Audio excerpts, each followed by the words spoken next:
if you were talking to a recent high school graduate, boy or girl, Mhm. would you recommend the military or what? And they ask you, should I join the military? What advice would No, you give them? no, I No. wouldn't. No, I wouldn't. No, it's not worth. It's not worth. There's other things they can do. Hey, if you want to be tough, you want to prove yourself, join the Forest Service and become a smoke jumper and parachute into wildfires. Right. I would recommend, even though the Coast Guard is used in such a militarized manner now, I would recommend the Coast Guard as well too. That there's a path in the Coast Guard that like you really are going out there and saving lives. And it's unfortunate how militarized the Coast Guard is. We have Coast Guard ships over by China. We have Coast Right. Guard ships in the Persian Gulf. I mean, like it's There was, madness. yeah, Like there was Coast Guard cutters sailing with me off the I want them Mekong straight. Delta, off the yeah, Mekong Delta. So, I and don't, lobbing so shells into the jungle for some reason.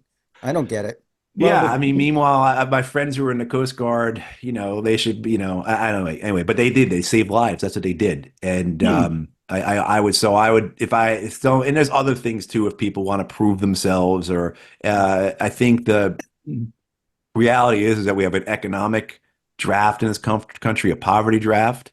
And the inducements to join are going to continue to grow because the military is having very serious recruiting challenges. They keep falling short. And the only way they're not falling short is by either playing games with the numbers, like the Marine Corps for a couple of years, the way it kept meeting its mission, its numbers for recruiting was it was pulling in early its delayed entry recruits, right? So moving up people, right, and getting them in this fiscal year, so their numbers they make their numbers. But also too, the Navy in particular made their numbers this year by going into what's called Category 4, which is the lowest level of recruitment. Supposedly something the services in the past said they would never recruit for. This is the lowest rung of potential recruits and issuing waiver after waiver for either physical things, for mental things, for criminal things, you know.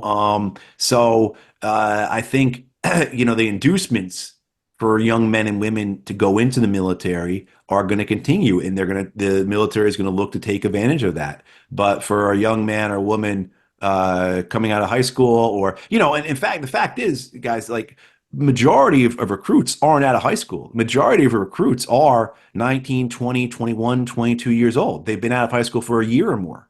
And this is where it gets into the poverty draft. Like these kids don't feel like they have other options, right? So they join in.